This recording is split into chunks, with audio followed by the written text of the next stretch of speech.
విజయవాడ ఎంత నష్టపోయింది? ఎవరి వల్ల నష్టపోయింది?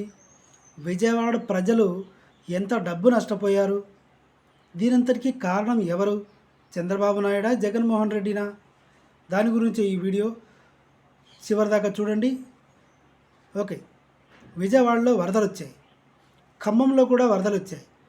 విజయవాడ కృష్ణా జిల్లా, ఖమ్మం జిల్లా రెండు పక్కపక్కనే ట్విన్ డిస్ట్రిక్ట్స్ లాగా ఉంటాయి.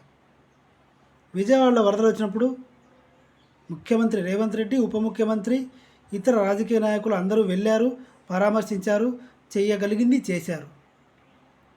మరి విజయవాడలో వరదలు వచ్చినప్పుడు ముఖ్యమంత్రి మాత్రమే వచ్చాడు, ఉప ముఖ్యమంత్రి రాలేదు. ఎందుకు రాలేదని అడిగితే నేను వస్తే ఇబ్బంది అవుతుందని అధికారులు వద్దన్నారు. ప్రజలకు సేవ చేయడానికి రిస్క్ అవుతుంది అనే ఉద్దేశంతో వద్దన్నారు అని పవన్ కళ్యాణ్ గారు చెప్పారు. మరి ఓట్లు అడగడానికి వచ్చినప్పుడు ఎలా వచ్చాడు పవన్ కళ్యాణ్?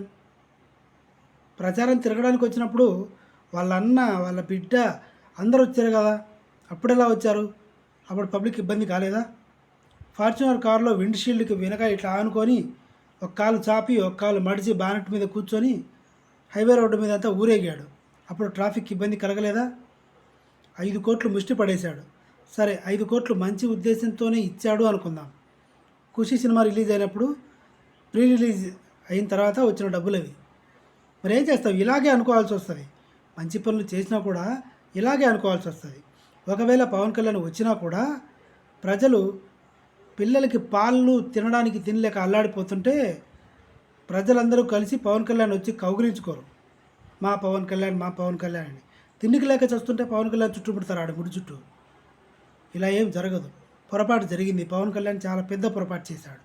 ఒకవేళ పవన్ కళ్యాణ్ కనుక వచ్చింటే భరోసా ఉండేది, ఇన్స్పైర్ అయ్యేవాళ్ళు, దిగులు ఉండేది కాదు. మా నాయకుడు మాకు వచ్చాడు, మేము ఓట్లేసి గెలిపించుకున్నందుకు అని ఆత్మస్థైర్యం ఉండేది.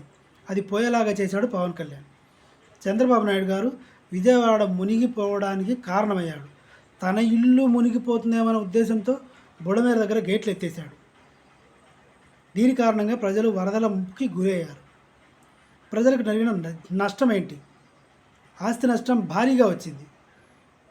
వరద నీరు పోయినా కూడా బురద పోవట్లేదు. బురద పోగొట్టడానికి ఫైర్ ఇంజన్ల సాయంతో బొల్లిబాబు గారే ఏదో చేపిస్తున్నారు. బియ్యం నానిపోయినాయి.